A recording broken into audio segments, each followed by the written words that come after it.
Sihleli lapha nodokotela noBabushozi. Babushozi, siyakubingelela.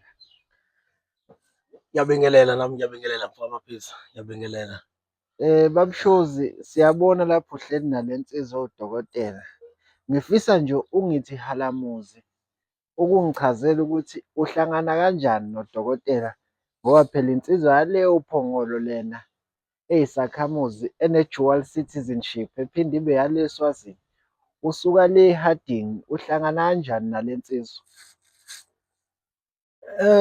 Umfaka Mahlinza sazane naye, ngimbona nje okokuqala ngambona ey'ntatha.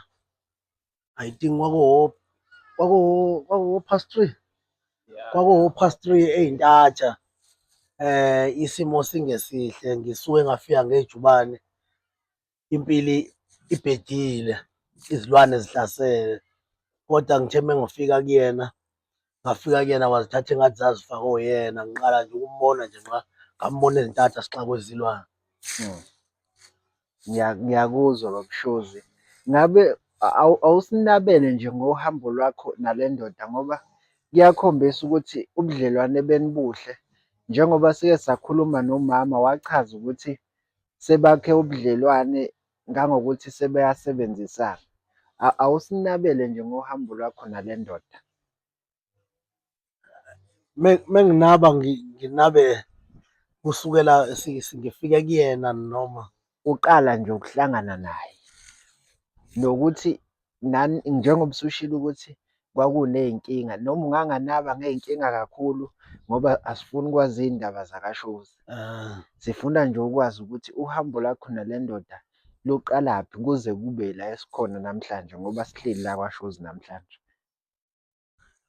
uhambo lethu nomfaka Mahlinza luqale ePortshepstone. Mm. Isimo singesihle kuhlasela izilwane, wazishaya, wasebona isidingo sokuthi akabuye eze egcekeni azozishaya khona.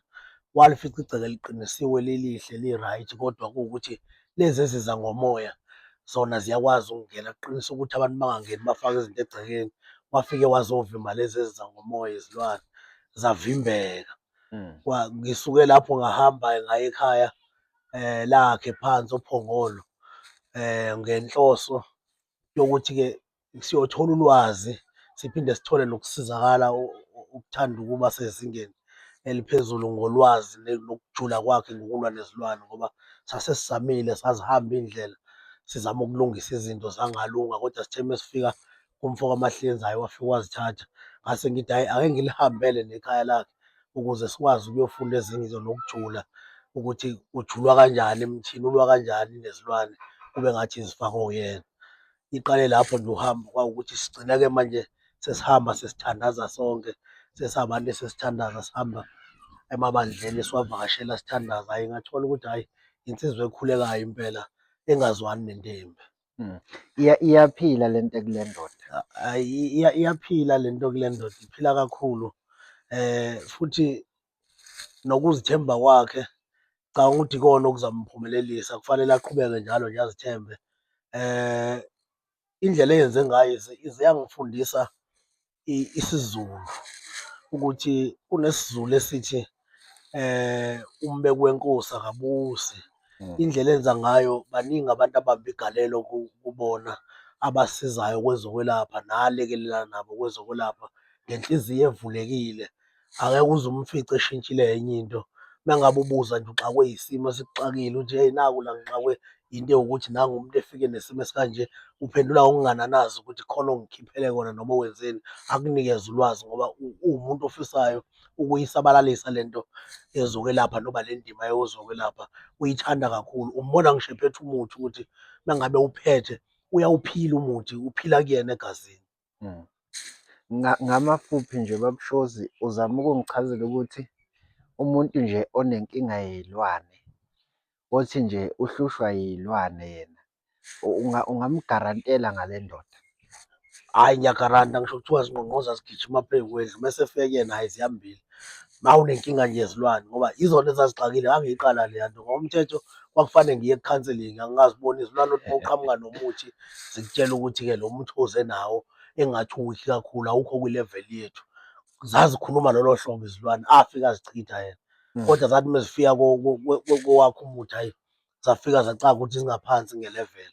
mm. Hhayi, indoda ejule kakhulu la ezilwaneni impela, hhayi, hhayi, hhayi, izibheki lezi ekuthiwa ziyakhuluma nje zichitha imithi zithi thina siqhamuka kabani, thina ngeke usenze lutho, hhayi.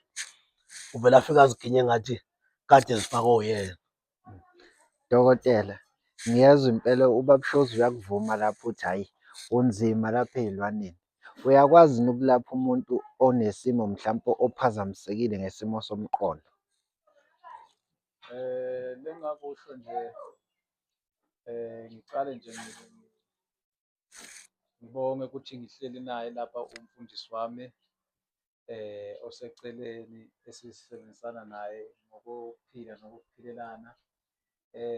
Iy'lwane ngiyakhona ukuy'shaya njengoba echazile, nomuntu ekuthiwa uphanjelwa umqondo ngiyakhona ukumnceda ngoba uma ngabe ulapha umuntu osuke esephanjelwe umqondo, usuke lo muntu aney'lwane kodwa ezingaphezulu ey'gcina sezimhlanyisa, sezimphazamisa bese kuthi siyadinga ukuthi sikwazi ukuthi umuntu lo sinike isikhathi simlaphe. Ngiyakuzwa dokotela. Umuntu-ke onenkinga dokotela othi nangu unengane yakhe la bayifake lezi zinto okuthiwa izizwe noma enalento okuthiwa yipoliyane. Udokotela uyakwazi yini ukumsiza? Kuyalapheka lokho, kuyalapheka kakhulu. Siyakhona ukuyikhipha izizwe uma ngabe seziyamhlupha siyakhona ukuyikhipha siphinde sikwazi ukuthi simlaphe abe right bese simvala ukuthi zingabe zisabuya. Mm, ngiyakuzwa. Ngabe izizwe ney'poliyane dokotela into eyodwa noma amagama nje ahlukile kodwa into iyodwa? Ungamlekelela lapho ubaba Mshozi udokotela. Isizwe nesipoliyane kuhlukile. Mm, Uma besikhuluma ngesizwe sikhuluma ngento esuke ikhandiwe ngendlela yokuthi uma ngabe ikhandwa lento kuyashiyana kokuthi ufuna ukuthi iyenze nhloboni, okanye mhlawumbe ufuna ukuba ngumprofethi noma mhlawumbe ukhanda izisu zokuthi uma ngabe kugula umuntu kakhulu siyakwazi ukuthi ukhone lokuvala ngazo izisu loko kufa lokho. Kodwa isipoliyane, ipoliyane noma isipoliyane kuyinto efana nento esuke ikhandiwe kwashaya ngey'lwane othola ukuthi lento iyakuhlupha, iyakumemezisa, iyakukhalisa, uyakhala sikubiza ngaso isipoliyane ukuthi ngathi ungaba nesibuyithelwane ukhale ungazi ukuthi uvalelani. Kusuke sekuyizilwane loko ey'suke sey'fakwe zona lesingasho ukuthi nazo zisuke zifakwe lezo ziso noma izisu y'khandwa ngendlela yokuthi kuyashiyana ukuthi y'khandwa bese uyithuma ngendlela oyithuma ngazo. ngiyakuzwa dokotela. Siselapho nje dokotela sisakhuluma ngezizwe nepoliyane. Udokotela ake sithi kunentombi lapha engimise kabi. Ngiyakwazi yini ukuza kudokotela ngizothi dokotela ngicela ungiphe nje into yokuthi ngiyimemeze ebusuku ngo-12 mhlampe into enjengesikhafulo kanje. Ngiyakwazi yini ukuza kudokotela ngizocela into ekanjalo? Nanokuthi dokotela ngifuna ukwazi ukuthi ayinabo nobungozi mhlampe ukuthi mhlampe uma ihambile yafika la engiyithuma khona yafika kuqiniwe, ayibuyi yini izongigankaza lapha ngijike ngingasalali ebusuku? Lengakusho nje ngesimo uma besikanjalo siye sisibheke isimo sakho ukuthi njengoba unale ntombi uyishela usayishela, angikwazi ukukunika isikhafulo uma usayishela. Ngifuna ngikunike uma mhlampe senigcabene noma senehlukene bese uzama ukuyisondeza uyilaphe. Kodwa uma wena usayishela ngikunike into ozofutha ugeze ukwazi ukuthi ugcine uyinqobile le ntombi osuke uyidinga ukuze uzokhona ukuthi uyithole. Kodwa le ezesikhafulo sisebenza uma mhlampe senihlukene noma senithelelene noma ufuna kokuthi ikwazi ukuthi uklineke bese ngikunika ozokhona ukuthi asizakale lowo muntu abuye umuntu osuke ehambile. Ngiyakuzwa dokotela. Baba Mshozi, ngizwile la ukhuluma ngokuthi nase wawusuhamba impela kwaguga iy'cathulo, kwaphela yonke into uzama ukuxosha iy'lwane. Kwamthatha isikhathi esingakanani udokotela ukuthi ekuxoshele lezo lwane ezazikuhlupha? Eyi uma ngingakhuluma iqiniso, kwangimangaza, kwangithusa indlela enza ngayo. Ngicabanga ukuthi isikhathi engingathi kwasithatha esokubilisa amanzi kuphela, kodwa ukuzisusa nje wamthela nje ngebhakede ngoba umuthi wakhe wawuthatha wawufaka ebhakedeni, wase eyawugovuza, wase ezithe emthelo wayephethwe zilwane zase ziyasuka, wasebuza ukuthi ngikephi. Shuthi ngasuka nayo indlela engaka ngihamba ngiya lapha engazazi ukuthi ukephi ngesimo sokuthi uxakwe yizona izilwane. Kodwa emva kokuthi emthele nje ngebhakede akukho akufaka emzimbeni, wamthela nje kuphela wathi qwebu zahlehla ngoba wazibona emthelela emnyango singakangeni ngisho endlini. Ngicabanga ukuthi eyi kwaba isikhathi esingaphansi kwa-2 minutes. Ngabe kwaba ukuhamba kwazo ay'phindanga zabuya nje? Kuze kube yinamhlanje azikaze zize zibuye ngoba wathi mese kwenzile lokho bese wabuya-ke wazomqinisa ezozivimba waqinisa negceke ngoba okubaluleke kakhulu ukuthi uma ngabe ulapha umuntu engathi ubungaqala ubheke ukuthi into yakhe emshayo ngabe isegcekeni noma ngabe ikuyena emzimbeni ngoba ungamlapha wena uma ngabe into yakhe isemzimbeni, uma efika egcekeni aphinde ayithathe ayiphikaphe. Kodwa umfo kaMahlinza lo wahamba wayilapha emzimbeni waphinde wazoyilapha ngisho egcekeni ngoba wabona ukuthi inentuba yokwazi ukungena egcekeni, wase eyayichitha khona egcekeni. Ngiyakuzwa, ngiyakuzwa baba Mshozi. Umuntu uzothi-ke baba Mshozi, angisho ukuthi ngitshela ukuthi wanenzela ngamalini lowo msebenzi loyo, kodwa uyazi ukuthi iy'nyanga sezabiza o-70,000, ezinye y'biza o-100,000, ezinye y'biza o-400,000, ezinye y'biza iy'moto. Udokotela ngabe umuntu engingathi noma ngingayena mhlampe umuntu onephakethe elithe ukujula, ngingakwazi yini ukuthi engisize? Mhlampe akakulimazanga yini kakhulu? Ngabe weza waku-charge-a ngendlala noma waku-charge-a nje ngokukusiza? Ake ngiqale ngidlule la ekumazini kwami udokotela kunabantu abafika kuyena bengaphethe ngisho isenti avolontiye ukubasiza. Hmm. Okumlimaza kakhulu-ke kwesinye isikhathi ngoba umuntu uma ngabe umsizile uyakhohlwa. Bayamlimaza isikhathi ngoba umuthi uyimali, uyimali nje umuthi, aphinde futhi athenge namathambo ezinyoni namathambo ezilwane ezithile azihlanganisa nomuthi because uwumuntu ojule kakhulu la esizweni. Kodwa uma ngingathatha nje ukukutshela nje, hhayi akazange aze angishaje ngendlala ngoba akadlulanga ku-6,000 ezophinda azozixosha nasegcekeni. Washaja nje i-price ephilayo ngale ndlela yokuthi ngaphinde ngabuyela kuyena isimo sesime kahle ngathi hhayi ngizobonga mfowethu, ngizobonga. Awukuthi nje uqala nje uJanuwari uwubheke la ukuthi kuyeka kanjani phambili ngoba ngafile engathi uzirobhile ngendlela ayengishaje ngayo. Uyakwazi ukubheka isimo somuntu sime kanjani abese ashaje ngokwesimo somuntu ukuthi akanalutho la. Kodwa i-problem engibonayo emlimaza kakhulu, abantu ababongi Hmm. bafuna ukumthunaza nokuthi balimaze indlela enza ngayo. Hhayi, siyakuzwa, siyakuzwa baba Mshozi. Kuyajabulisa ukuzwa ukuthi kusenabantu abafana nodokotela abangalapheli indlala, abalaphela ukusiza isizwe. Siyabonga, siyabonga kakhulu dokotela. Siyabonga kakhulu dokotela.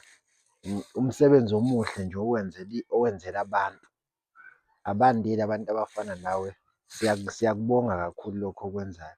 Njengoba esechazile ubaba Mshozi ukuthi akaze emshajele indlala njengabanye odokotela engeke ngize ngibale amagama abantu phela la. Kodwa nje siyabonga dokotela ukujula nje kolwazi. Dokotela ngabe uma kuwukuthi-ke ngifuna nje mina-ke ukuzofunda-ke kuwe dokotela, angiyona inyanga, angisona isangoma. Ngifuna nje ukuzofunda mhlampe umuthi noma mhlampe ngilento okuthiwa ngiligedla. Udokotela uyakwazi yini ukungilekelela ngokuthi mhlampe engigayise bese engisiza ngokuthi mhlampe ngibe nesikhwama? Ngoba phela nakuqala kwakukhona abantu abangazona iy'nyanga kodwa kuthiwa yini? Kuthiwa amagedla abangathwasanga. Udokotela uyakwazi yini ukungilekelela ngento ekanjalo? Maphisa, siyakhona ukulekelela leso simo leso uma ngabe ufise ukulokhazamisa ukufunda leyo mpande. Asiligodli ulwazi, siyalikhipha ngoba njengoba siphila kungenzeka mhlampe nje khona ngife nalo ulwazi kanti belingakhona ukusiza umndeni wami noma abantu bakithi noma iy'hlobo. Manje ingakho ngikhona ukuthi ngingabi nankinga ukulikhipha ulwazi, ngikwazi ukuthi ngakwenza lokho ofuna ngikwenze kona, ngikufundise, ngikukhombise, ngenzela ukuthi ngelinye ilanga ukwazi ukuthi noma sengingasekho ukwazi ukuthi ungisize nabanye mhlampe ifemini noma mhlampe elinye ilanga kuyofika umuntu wasekhaya utholukuthi ngangigodla ulwazi kanti ulwazi anginalo bekulona mhlampe belizongisiza. Funa ngithi ngilikhiphe nibe nalo okusho ukuthi ngakhona ukuthi ngikusize. Baba Mshozi, ungakurikhomendani wena ngokwakho ukuthi abantu beze kule ndoda njengoba ushilo wathi hhayi uyayigaranta ey'ntweni ey'ningi. Ungakurikhomendani ukuthi abantu beze kule ndoda ngey'nkinga nje ey'ningi abasuke bebhekene nazo? Ungakurikhomendani wena njengoba usho ukuthi wasizakala, kwasizakala nabanye abantu ophila nabo? Ungamurikhomendani umuntu ukuthi eze kule ndoda mhlampe uma kukhona into emxakile? Eyi, sekungaphezulu kokumrekhomenda. Engicabanga ukuthi ufakazi wami uyena ukuthi abantu esengibalethile kuyena noma esengibarifele kuyena bangaphezulu kweshumi. Bonke futhi babuya babonge, baningi kakhulu. Uma uthi ngingamrekhomenda, hhayi ungibuyisela emuva. Ngicabanga ukuthi sekukuningi kakhulu. Baningi abantu engibalethile naye angaba ufakazi ukuthi baningi abantu engibalethe kuyena, ngibalethisa ukuthi nami ngasizakala, baphinde futhi basizakala nabo babonga. Angimrekhomendi nje, ngithi abeze kuyena. Nami ngisho njalo Baba Mshozi, ngithi abeze abantu kudokotela. Nami ngomunye wabasizakala kudokotela, kodwa akukho ngami phela la. Dokotela, uphinde ubaphe inamba yakho abantu ukuthi utholakalaphi? Kutholakala enombolweni ezimbili kuno-M_T_N no-Vodacom. U-M_T_N u-06 32 866 418, 06 32 866 418.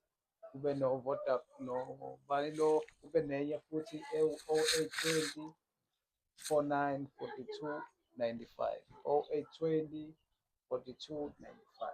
Izona inombolo ekwazi ukuthi ngitholakale kuzona. Khona e-WhatsApp-ako M_T_N ziyafoneleka, ziyatholakala noma inini, ungasabi usifonela siyatholakala. Udokotela uyakwazi yini ngise-Cape Town, uyakwazi yini ukungithumelela mhlampe iy'mpande ey'thile engisuke ngiy'dinga ngaleso sikhathi, mhlampe izinto nje zokuthi zingisize? Uyakwazi yini udokotela ukungithumelela mhlampe ungithumelela kanjani uma ngise-Cape Town noma ngiseGoli, ngise-North West, ngile Limpopo?